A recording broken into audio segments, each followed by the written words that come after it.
Welcome back to the deep dive. Today we're looking at something that, well, it pretty much dictates the rhythm of your daily life. Yeah, the clothes on your back, the whole Yep. geopolitical chaos on your news feed. Exactly.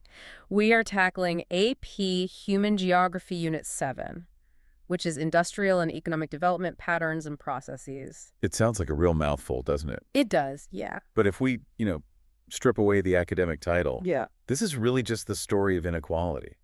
It's the story of why a factory closes in Ohio and opens in Vietnam. Right? It's about why some countries are sending billionaires to space while they're struggling to provide clean water. It really is the big bang of the modern world. We're talking Yeah. about the Industrial Revolution and everything that just spiraled out from it. And for the students listening, I know you're out there. This unit is a beast on the exam. Oh, it's huge. We're talking 12 to 17% of the AP exam right here. But more importantly, this is where the exam really moves away from just map identification and into system analysis.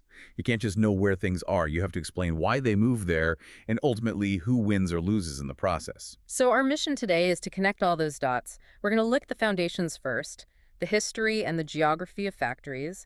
Then we'll look at development, like how we actually measure the winners and losers. We'll break down the modern global assembly line. And finally, we'll look at the environmental bill that's coming due. It's a lot of ground, but it does follow a really logical story. Let's start with the origin story then. The mid-18th century. We are in Great Britain. Why there? I mean, why not France? Why not China? Was it just, luck? It was a bit of a geological lottery ticket, to be honest. Britain sat on massive, highly accessible deposits of coal and iron. But it's not just having the stuff, it's where it was. The geography of it? Right. The coal was near the surface and crucially near the ocean. If that coal had been buried under a mountain range 1,000 miles inland, the Industrial Revolution might have started somewhere else entirely. So geology is destiny. Partially, yeah. But you also need the right software to run the hardware. Britain had political stability. They had a government that protected private property. Which is huge for investors. Exactly. If you're an investor, you aren't going to build a massive factory if you think the king is just going to seize it next Tuesday. Britain had the laws, and they had the capital, the cash flowing in from their trade networks to back it up. But before the factories could hum, something had to happen in the countryside. Because you can't have an industrial revolution without an agricultural one first. That is the causal chain students always miss. Innovations like the seed drill and the mechanical reaper made farming so much more efficient. Suddenly, you didn't need half the village working the fields just to feed the town. Which sounds great. Efficiency is good. But if I'm a farmhand, I'm out of a job. You're unemployed and homeless. So where do you go? You head to Manchester or London. That rural to urban migration created a massive, desperate labor force ready to work for pennies in the new textile mills. And once that engine started, it really couldn't stop. It wasn't enough to just sell to British people. Which brings us to imperialism. Yeah. I always thought imperialism was just about ego, like planting flags. But it was actually a shopping mall problem. It was a strict economic necessity. Think about it. If you build a machine that produces 1 million cotton shirts a week, the people of London can only buy so many shirts. Right, you get a surplus. Exactly. And if you don't sell that surplus, your economy crashes. So European powers looked at Africa and Asia and saw two things: cheap raw materials to feed the machines and captive markets to buy the finished products. So they turned places like India into a cotton farm and a customer base while simultaneously destroying India's own textile industry. Precisely. The second wave of imperialism wasn't just exploration. It was a hostile corporate takeover on a global scale. It established this core-periphery relationship where the wealth flows to the industrial centers and the resources flow out of the colonies. That sets the stage perfectly for how we categorize work today. We usually talk about 5 economic sectors. I kind of like to think of this as the evolution of an economy. That's a good way to view it. You start with the primary sector, extraction. Mining, farming, fishing. Right. If your hands are getting dirty and you're touching nature, it's primary. And this is dominant in the periphery countries. Then you level up to the secondary sector. Manufacturing. You take the wood and make a chair. You take the iron and make a car. This is where the actual value gets added. And once you have enough stuff, you need people to sell it, which is the tertiary sector, Right. services. Retail, nursing, teaching. In a developed economy, about 80% of the workforce is sitting right here. But then we split the high-end services into quaternary and quinary. This always trips people up. What's the real distinction there? Think of quaternary as the knowledge sector. Research and development, data processing, finance. It's the software engineers actually coding the app. And quinary. Quinary is the high-level decision-making. The CEO who decides to launch the app or the government official passing laws about the app. It's the brain of the economy. Okay, so we know what the jobs are.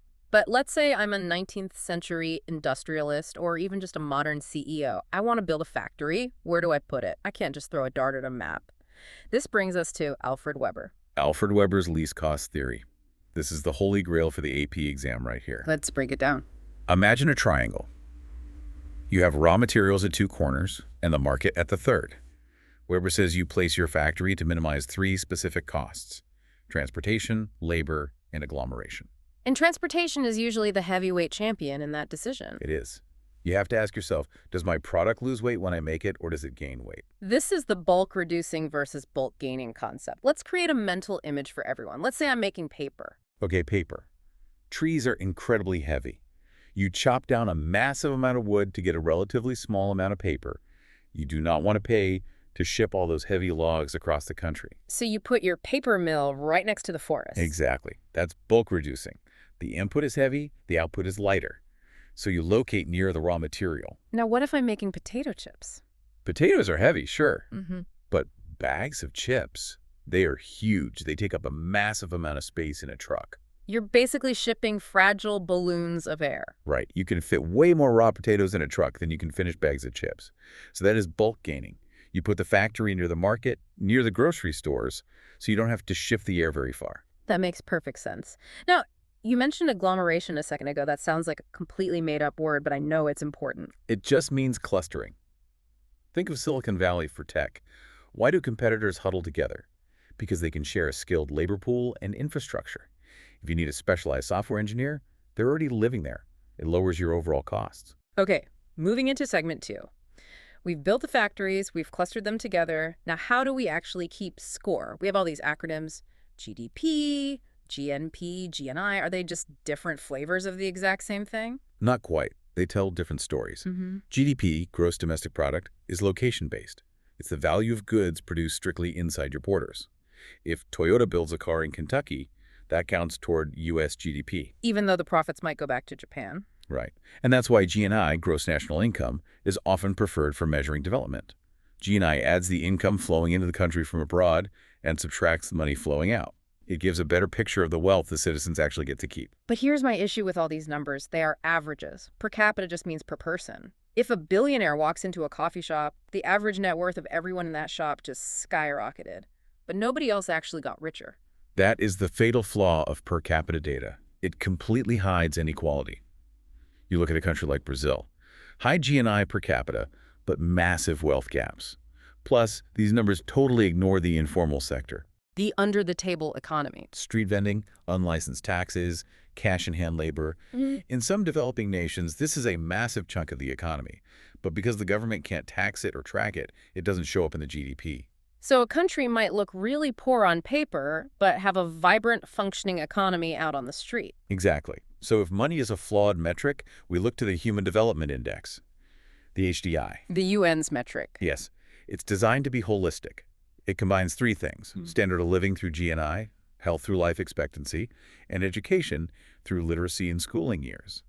It forces us to ask, do people just have money, or do they have a good life? And speaking of having a good life, we have to talk about the role of women in development. Because the data is pretty undeniable here. If you want to turbocharge an economy, you educate girls. It is the single most effective development strategy. When women get access to education, a domino effect starts. They stay in school longer, which means they enter the workforce and delay marriage. Which means fertility rates drop. Drastically. A smaller family size means more resources per child, which breaks the cycle of poverty. But we still have to look at the Gender Inequality Index, the GII. Even in the most developed nations, the wage gap persists. And one solution we frequently hear about for women in developing areas is microloans. Small loans to start a business, maybe buy a sewing machine or some livestock. It's often framed as this miracle cure. It definitely can be empowering. It bypasses the big commercial banks that won't even look at poor rural women. But we have to evaluate it critically for the exam. Sometimes the interest rates are predatory. If a crop fails, that woman is now trapped in a dead cycle she can't escape. It's not a magic wand. Now this brings us to the heavy hitters for the FRQs. The theories of development. This is where you really have to understand the different perspectives. We have Rostow's Stages of Economic Growth and Wallerstein's World Systems Theory. These two are complete opposites. Rostow is basically a linear progression. He says every country starts at stage 1, traditional society. If you invest in infrastructure and build factories, you hit the takeoff stage. Eventually, everyone reaches stage 5, high mass consumption. So the logic is we did it in the West, so if you just follow our recipe, you'll be rich too. Right. And the critique there is that it's incredibly Eurocentric. It assumes that countries develop in a vacuum. It completely ignores historical exploitation. It's hard to take off when another country has been extracting your resources for 2 centuries. Which is where Wallerstein comes in to flip the table. Wallerstein's world systems theory looks at the world as one big, interconnected capitalist system. He divides it into the core, the semi-periphery, and the periphery. And his argument is that the game is structurally rigged. Completely rigged. The core, which is the wealthy consumer nations, extracts cheap labor and raw materials from the periphery. They turn that into high-value goods and sell them right back. So the periphery isn't poor because they are somehow behind on a timeline. They're poor because the system actually requires them to be poor to keep the core rich. Yes, that connects directly to dependency theory, the idea that the periphery is trapped, especially through commodity dependence. Right, where a country relies heavily on just 1 or 2 exports. Like if your entire national economy relies on exporting coffee beans, you are terrifyingly vulnerable. If the global price of coffee drops, your government could literally collapse. You are dependent on the core to buy your one product. So Rostow says climb the ladder, and Wallerstein says there is no ladder, just a treadmill. That's a brilliant way to put it. Let's move to segment 3. The mechanics of the modern global economy. How does this machine actually work today? We hear the term free trade constantly. Modern trade is built on 2 concepts, complementarity and comparative advantage. Complementarity is simple. I have something you need, you have something I need, we trade. But comparative advantage is a bit trickier. This is about specializing in what you do most efficiently to lower costs. Let's say a wealthy country can make cheap plastic toys. They have the factories. But they're also really good at making jet engines. So the profit margin is way higher on the engines. Exactly. Comparative advantage says they should put all their energy into jet engines and let a newly industrialized country make the toys. Specialization drives global trade. And the philosophy greasing these wheels is neoliberalism. Neoliberalism is the push for free markets. Lower tariffs, deregulation, privatization, open the borders for money and goods.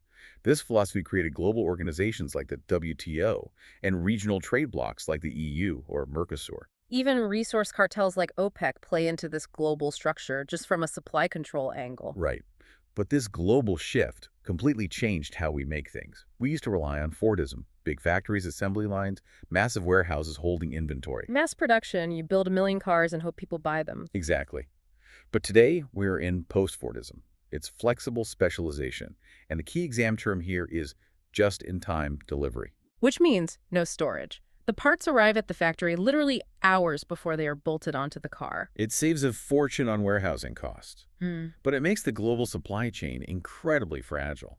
If one link breaks, like a port shuts down or a pandemic hits, the whole factory stops because there is no backup pile of parts. This shift to a global assembly line also completely changed the spatial map.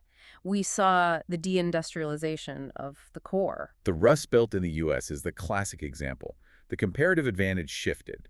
It became cheaper to manufacture in the semi-periphery, so the corporations moved the jobs. Outsourcing, they went to the NICs, the newly industrialized countries. And specifically to export processing zones, or EPZs.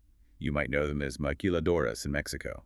These are special zones in developing countries where the government offers tax breaks and lax environmental laws just to attract foreign factories. It's a bit of a race to the bottom for labor costs, but we should mention the multiplier effect here. When a factory does open in a new area, it's not just those factory jobs being created. No, that's the positive side. One factory job might create 3 support jobs in the community. The truck driver, the restaurant workers feeding the factory staff, the retail shops, it ripples through the local geography. Okay, segment 4. We've extracted the resources, built the factories, shipped the goods globally, and now we have to deal with the consequences. Topic 7.8, sustainability. This is the massive challenge of our era. Sustainable development is defined as meeting today's needs without ruining the future. It's a balancing act between economic growth, social equity, and environmental protection. And historically, industrialization has completely ignored the environmental piece. Totally. We are dealing with severe resource depletion, running out of fresh water, digging up minerals, and the pollution is staggering. Yeah. Greenhouse gas emissions and climate change are the direct price tags of global economic growth. But are there actual solutions we need to know for the exam? There are global responses. Ecotourism is a big one, using nature for tourism revenue to encourage conservation. Like the Galapagos or Costa Rica. Right. But you have to watch out for leakage. If the eco-resort is owned by a foreign corporation, the profits leak back to the core countries, and the locals don't benefit. We also have the UN Sustainable Development Goals, the SDGs. Which is a holistic framework for reducing poverty while protecting the planet. Yeah. But we have to acknowledge that progress is incredibly uneven. A country like Denmark is far ahead in green energy compared to a rapidly industrializing nation that still relies on coal. And it's tough to tell a developing country they can't burn coal when the wealthy nations built their entire empires by burning coal. Exactly. True sustainability requires massive structural economic change, not just surface-level fixes. So let's wrap this up.